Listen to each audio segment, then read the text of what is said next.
साल होने वाले राजस्थान के विधानसभा चुनाव को लेकर काफी जोरों शोरों से प्रचार प्रसार तेज हो गया है। ऐसे में शनिवार रात देर तक अखिल भारतीय कांग्रेस कमेटी ने अपनी छठी लिस्ट जारी कर दी है।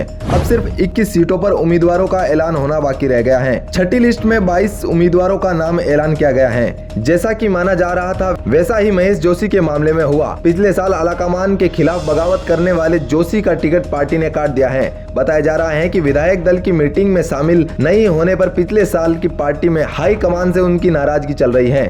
महेश जोशी के बाद अब उनकी शांति धारीवाल का भी टिकट काटने का कयास लगाया जा रहा है। अब देखना है कि जोशी का अगला कदम क्या होगा।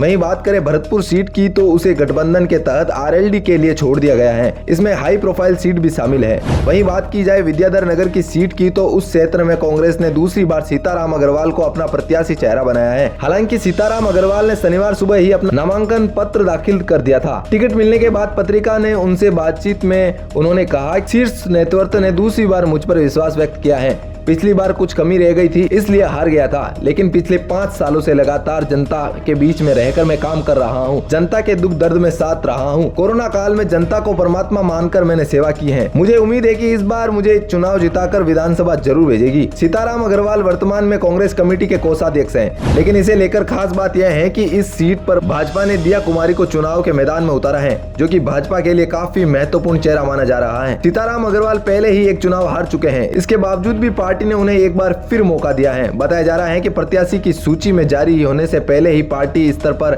नेताओं को सूचना देकर नामांकन दाखिल करवाने के निर्देश दे दिए गए थे। आपको बता दें कि सीताराम अग्रवाल को पिछली बार टिकट मिलने के बाद नरपत सिंह राजवीर के सामने चुनाव हार गए थे और इस बार भी उनके सामने कुछ ऐसी ही कड़ी चुनौती मिल सकती है, क्योंकि बीजेपी इस बार राजस्थान में बिना सीएम के चेहरे के चुनाव लड़ रही है। ऐसे में विद्याधर नगर से चुनाव में उतारी गई दिया कुमारी भी काफी महत्वपूर्ण है और दिया कुमारी एक राजकुमारी भी है, तो उनको भी राजस्थान के मुख्यमंत्री के चेहरे के रूप में भागीदार माना जा रहा है। यही वजह है कि इस बार इस सीट पर ज्यादातर लोगों की नजर बनी हुई है। दिया कुमारी को इस बार पूर्व मुख्यमंत्री वसुंधरा राजे के विकल्प के रूप के तौर पर देखा जा रहा है। ऐसे में सीताराम अग्रवाल को एक तगड़ी चुनौती मिलने वाली है। अगर इस सीट की बात की जाए तो यहाँ पर 70,000 ब्राह्मण वोटर हैं, जो कि भाजपा का वोट बैंक है। यही वजह है कि पार्टी राजपूतों को यहाँ पर मैदान में उतारती है और इस बार भी कुछ ऐसा ही किया है, क्योंकि राजपूत का करीबन 75,000 वोटर हैं और तकरीबन 50,000 वैश्य वोटर हैं। अगर इन तीनों को मिलाकर देखा जाए तो लगभग 2 लाख के करीब बीजेपी वोटर हैं। ऐसे में देखना यह है कि सीताराम अग्रवाल इस बार कांग्रेस के लिए सही सिद्ध होते हैं या नहीं। वैसे इसे लेकर आपकी क्या राय है, हमें कमेंट में जरूर बताएं। Bureau report, R Media network.